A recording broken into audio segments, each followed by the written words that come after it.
This evening, just to introduce myself, my name is Mr. King, Mr. J. King, one of the three Kings who are available at the school, and this is Mrs. Rose, and between us we are organising the Year 10 work experience this year.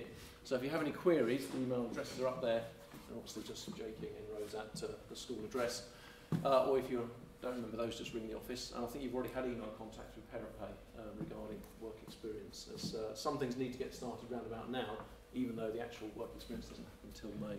Urmsted's and work experience, I think, is one of those things. With Urmsted, you think of the academic side, you think of the exams, the qualifications, stuff like that. But if you talk to people who employ students from Urmsted's, or of colleges and places and universities that our students go to, they often comment on it's not just the grades, it's the ability to do some of the things you heard the students talking about on the video there. And I think it's a very important part of the experience of Urmsted's is not just the lessons and the exams, it's also things like work experience, which bring all those other skills which you heard students talking about there. Okay. As we said at the top there, valuable life skills. Okay. Many of you, I'm sure, have jobs and go to them and work to earn money and all that sort of thing. And you'll know that many of the skills, if you think back through your working day that I'm sure you just experienced, the skills, the techniques, the things that you did, some of them might be related to qualifications you got when you were at school, but I'm sure a lot of them are much wider life skills, like you heard the students talking about. And this is something which students are going to get much more effectively from being in the workplace, environment. Useful things there for careers. If students have ideas about careers they might want to follow, then great, they could do some work experience on that and they could carry on and go into that career. As you heard some of the students on the video say, sometimes you think when you're in year 10, I want to do X, and you do work experience in it, you think, actually, I'm really glad I did that because it's shown me that's perhaps not the right thing for me. Okay, so there's two things at least which I think work experience brings, which students wouldn't get in the classroom.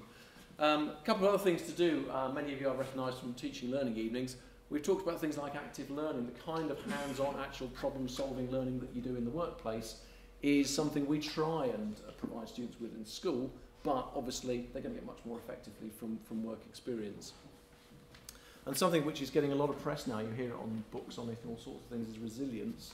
Something employers have always valued, but now it has a name, and something schools try and foster in students is the stickability, resilience, problem solving, those sorts of things which, again, we try and build in lessons in school, but students can learn much more effectively from real life, as it were. Okay? And as we've said, success, what is success? We could spend a long time talking about that. Part of success is academic qualifications, but it's not the whole thing. In a country which is slowly coming out of an economic downturn, the abilities which people like these have are useful things, and many of our students may go on to be academically tremendously successful, or they may go on to be successful in other areas of life, and as I say, work experience may well be their first sort of experience of that kind of an environment.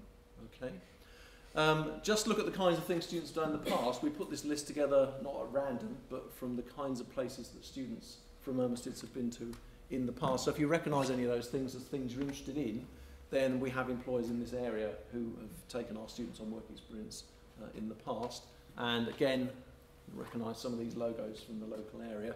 These are local companies or companies who have local situations, and the good thing I think about Urmsted's is the fact that looking at some of these, we've been sending the students on work experience there for quite a few years now, and without exception I would say, I really cannot think, I'm not just saying that, I really cannot think of a work experience where students have caused any kind of problem and the employer hasn't said that resoundingly at the end of the week, yes, we'd be happy to take Urmsted students again. So the good news is, if you're sat here as a Year 10 student, students who've gone before you in Year 10 have really paved the way for you. All of these companies, every single one of them, would be happy and will be happy this May to take students from the current Year 10 because of the good environment and the good experience they've had with our students in the past. Okay. Going on into the future, where are students going to be going? When you're in Year 10, 11, 12, 13, when you're moving on from that, much more of a range actually. When I was at school, I went to a similar sort of school, boys' grammar school, there was a lot less range of that sort of thing. Obviously employment, some people go on to employment, some people go off to do university and those sorts of things. Apprenticeships, the number of apprenticeships that are available, I think if I was in your position now and had my time again, I would certainly look at that. University is very expensive now, and there are routes into all kinds of things with apprenticeship where you combine learning at university or college with employment. All of those things, again, the skills that you'll learn, as you heard the students all out on the video there, the skills that students will learn in the workplace are going to help you with those. As a sixth form tutor, many times I have helped students write in their UCAS application, and yes, they can rabbit on about their subjects and how well they're doing in physics or something, but what often really helps is to have a little bit in there and saying, well, I'm interested in this, I'm studying these subjects, and I know a little bit about the actual practice of this thing by the fact I spent my work experience at a vet's or a doctor's or whatever. Okay? So this, although it's year 10 work experience, you'll find it's an experience which is going to be of value to you, whichever one of these pathways students follow in the future. Okay. Now some technicalities. That was the exciting bit, I'm afraid. Down to some technicalities. Obviously, when your sons are in school, we are, as the law says, in loco parentis. We go to extraordinary lengths to ensure they're kept absolutely safe, etc., etc. Therefore, work experience, the week's work experience, presents a particular issue, and as you can probably imagine, the government takes this extremely seriously as well, to the point where they have updated this document again in September 2016. There are laws about how safe we have to keep students when they're in school, and we have to keep them pretty much as safe when they go out on their work experience. Okay? Because people are generally in year 10 under 16, these are legal requirements, and work experience cannot happen unless certain things are done. Okay?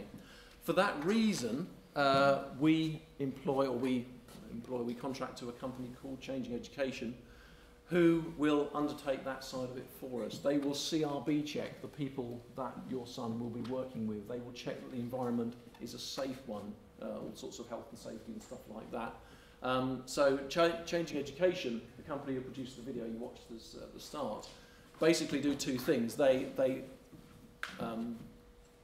do all the necessary checks like CRB and health and safety. They also have a fairly large database of companies that our students have worked with in the past.